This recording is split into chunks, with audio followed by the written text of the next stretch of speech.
सारनाथ के निकट एक छोटे से गांव में देवदास नाम का एक प्रतिभाशाली मूर्तिकार रहता था। उसके हाथों में अद्भुत कला थी। वो कठोर पत्थर को भी मानो जीवन दे देता था।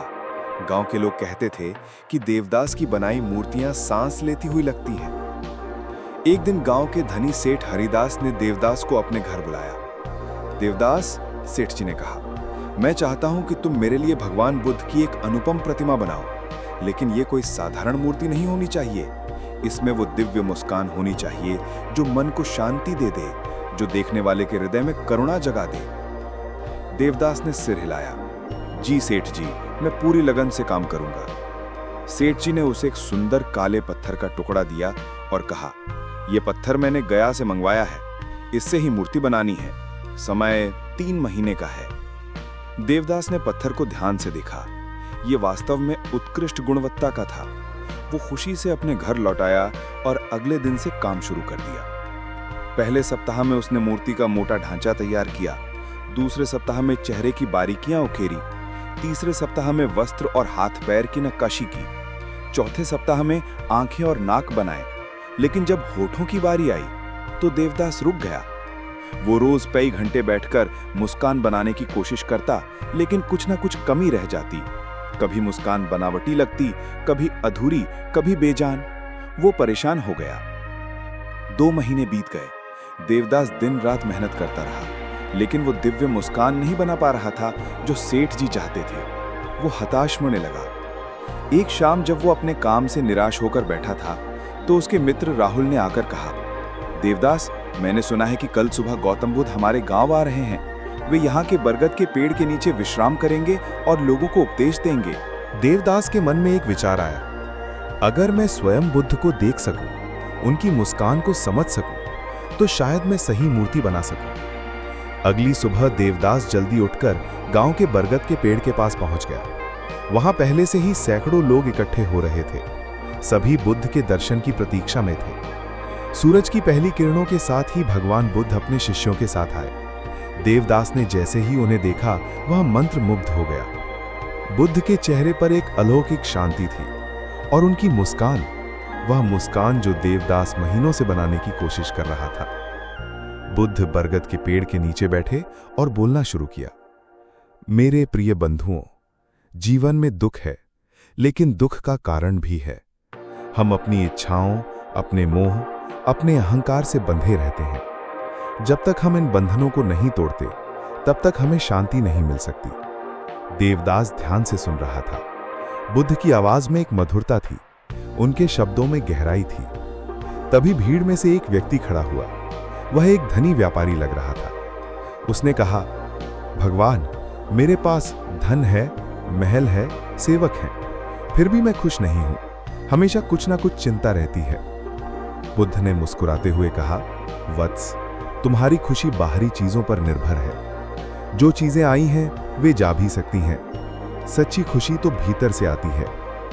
फिर एक गरीब किसान खड़ा हुआ। प्रभु, मेरे पास कुछ नहीं है, मैं बहुत गरीब हूं, मैं कैसे खुश रह सकता हूं? बुद्ध ने फिर वही करुणामय मुस्कान के साथ कहा, वत्स, गरीबी और अमीरी मन की अवस्थाएं हैं। जिसके पास संतुष्टि है वह सबसे धनी है। जो हमेशा और चाहता रहता है वह सबसे गरीब है। देवदास इन बातों को बड़े ध्यान से सुन रहा था। वो बुद्ध के चेहरे को गौर से देख रहा था। वो मुस्कान, वो कैसी मुस्कान थी? इसमें न तो अहंकार था, न दिखावा। ये मुस्कान प्रेम से भरी थी, करुणा से भरी थी। तभी एक छोटा बच्चा रोता हुआ बुद्ध के पास आया। उसके कपड़े फटे हुए थे और वह भूखा लग रहा था। बुद्ध ने उसे अपनी गोद में उठा लिया और उसके सिर पर हाथ फेरा। बच्चा रोना बंद करके मुस्कुराने लगा। देवदास ने देखा कि बुद्ध की मुस्कान में कितनी शक्ति थी। वह एक रोते हुए बच्चे को भी खुश कर देती थी। तभी भीड़ में से एक गुस्सैल आदमी खड़ा हुआ। वह चिल्लाकर बोला, तुम कौन होते हो हमें उपदेश देने वाले? तुमने कभी संसार की मुसीबतें झेली हैं? तुम राजकुमार थे। सभी लोग चुप हो गए। सब इंतजार कर रहे थे कि बुद्ध क्या जवाब देंगे। बुद्ध ने उस आदमी की तरफ देखा और मुस्कुराए। उनकी मुस्कान में कोई गुस्सा नहीं था, कोई अहंकार नहीं था। वह बोले, वत्स, तुम्हारा गुस्सा तुम्हें जला रहा है, मुझे नहीं। मैंने संसार छोड़ा है लेकिन संसार को नहीं छोड़ा। मैं यहाँ इसीलिए आया हूँ कि तुम सबको दुखों से मुक्ति का रास्ता बता सकूं। उस आदमी का गुस्सा धीरे धीरे शांत हो गया। बुद्ध की मुस्कान में इतनी शक्ति थी कि वह गुस्से को भी प्रेम में बदल देती थी। देवदास ने महसूस किया, यही वो मुस्कान है जो वह अपनी मूर्ति में लाना चाहता था। यह मुस्कान सिर्फ होठों की नहीं थी, यह पूरे अस्तित्व की मुस्कान थी। उपदेश समाप्त होने के बाद देवदास हिम्मत करके बुद्ध के पास गया। उसने हाथ जोड़कर कहा, प्रभु, मैं एक मूर्तिकार हूं। मैं आपकी एक मूर्ति बना रहा हूं, लेकिन मैं वो मुस्कान नहीं बना पा रहा जो आपके चेहरे पर है। बुद्ध ने देवदास की तरफ देखा और मुस्कुराए। वत्स, मुस्कान कोई बाहरी चीज नहीं है जो तुम पत्थर पर उकेर सको। मुस्कान तो भीतर से आती है। देवदास ने झिझकते हुए पूछा, लेकिन प्रभु, मैं इसे अपनी मूर्ति में कैसे लाऊं? बुद्ध ने उत्तर दिया, जब तक तुम्हारे भीतर वो मुस्कान नहीं होगी, तब तक तुम उसे पत्थर पर नहीं उतार सकते। पहले अपने भीतर प्रेम और करुणा को जगाओ।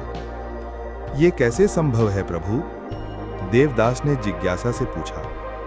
बुद्ध ने शांत स्वर में कहा, वत्स, अभी तुम सिर्फ अपने काम की चिंता में हो। तुम सोच रहे हो कि मूर्ति अच्छी बनी या नहीं, लोग क्या कहेंगे, सेठ जी खुश होंगे या नहीं। ये सब अहंकार है। जब तुम काम को प्रेम से करोगे, बिना फल की चिंता के, तब तुम्हारे भीतर वो भाव आएगा जो मूर्ति में प्रकट होगा। देवदास ने सिर झुकाकर कहा, प्रभु, मैं समझ गया, लेकिन ये इतना आसान नहीं लगता। बुद्ध मुस्कुराए, आसान तो कुछ भी नहीं है वत्स, लेकिन असंभव भी कुछ नहीं है। तुम रोज सुबह कुछ देर शांत बैठो, अपनी सांसों पर ध्यान दो, अपने मन को शांत करो, और जब तुम काम करो तो सिर्फ काम पर ध्यान दो, परिणाम पर नहीं।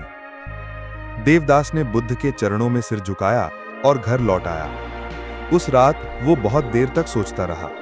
उसे लगा कि वो अब तक सिर्फ एक कलाकार था, लेकिन अब वो साधक बनना चाहता था। अगली सुबह देवदास ने नई शुरुआत की। वो सूरज उगने से पहले उठता, शांत बैठता, अपनी सांसों पर ध्यान देता, फिर मूर्ति के पास जाता और पूर्ण एकाग्रता से काम करता। पहले दिन जब उसने फिर से मूर्ति पर काम शुरू किया तो उसने खुद को परिणाम की चिंता में डूबा पाया। लेकिन तभी उसे बुद्धि की बात याद आई। उसने अपनी आंखें बंद की, कुछ गहरी सांसें ली और फिर से सिर्फ काम पर ध्यान दिया। धीरे धीरे उसे खुद में एक बदलाव महसूस होने लगा।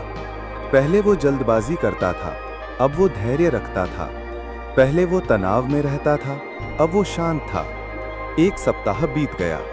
अब जब वो मूर्ति के होठों पर काम करने बैठा तो उसके हाथों में अलग सी कोमलता थी। वो मुस्कान गढ़ने की कोशिश नहीं कर रहा था, वो अपने भीतर की मुस्कान को बाहर ला रहा था। 3 दिन बाद मूर्ति तैयार हो गई। देवदास ने जब उसे देखा तो उसकी आंखों में आंसू आ गए। मूर्ति के चेहरे पर वही दिव्य मुस्कान थी जो उसने बुद्ध के चेहरे पर देखी थी। वो मुस्कान जो देखने वाले के हृदय को छू जाती थी। देवदास ने मूर्ति को सेठ हरिदास के घर पहुंचाया। सेठ जी ने जैसे ही मूर्ति देखी, वे भावुक हो गए। देवदास, ये तो जीवंत लग रही है। ये मुस्कान, इसे देखकर मन में अजीब सी शांति आ रही है। उन्होंने मूर्ति को अपने घर के मुख्य कक्ष में स्थापित किया। जल्द ही पूरे गांव में ये बात फैल गई कि सेठ जी के घर में एक अद्भुत मूर्ति है। लोग दर्शन के लिए आने लगे। हर कोई कहता, इस मूर्ति को देखकर दिल को शांति मिलती है। कुछ कहते, इससे मेरे मन की चिंता दूर हो गई। एक दिन एक वृद्ध व्यक्ति देवदास के पास आया। वो बोला, बेटा, मैंने सुना है कि तुमने एक बहुत सुंदर मूर्ति बनाई है, लेकिन मैं ये जानना चाहता हूं कि तुमने ये कैसे किया। देवदास ने मुस्कुराते हुए पूरी कहानी सुनाई।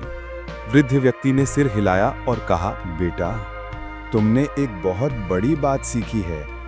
तुमने समझ लिया है कि असली कला तकनीक में नहीं, भावना में होती है। देवदास ने श्रद्धा से कहा, जी बाबा, मैंने सीखा है कि जब तक हमारे भीतर वो भाव नहीं होता जो हम बाहर दिखाना चाहते हैं, तब तक हम सच्ची कला नहीं बना सकते।